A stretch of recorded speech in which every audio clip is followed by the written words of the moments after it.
Hello guys, and welcome back to the channel. In this video I'll show you the July new Genshin code and how to redeem it. So this is a full article over here. As you can see, it's the Genshin impact code. It's for July 2024. All currently active Genshin impact codes on offer. So if you scroll down over here, this article is by Oli Toms over here. If you want, you can also come and follow him over here. And the article says, looking for the best or latest Genshin impact codes to redeem? Then pre-commits are hot and commodity in Genshin impact.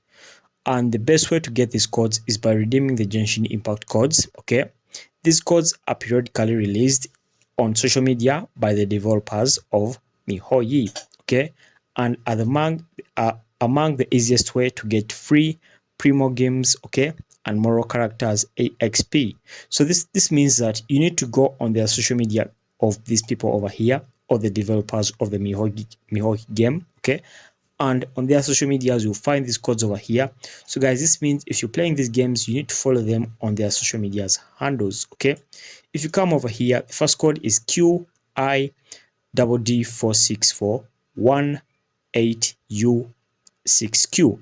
This one gives you 10,000 Mora and 10 adventures experience. So these are some of the codes, guys. If you want, you can come and then copy them and then use them if you have the game. Okay, so guys, that's it. Make sure to like and subscribe to our YouTube channel. Until next time, we shall meet.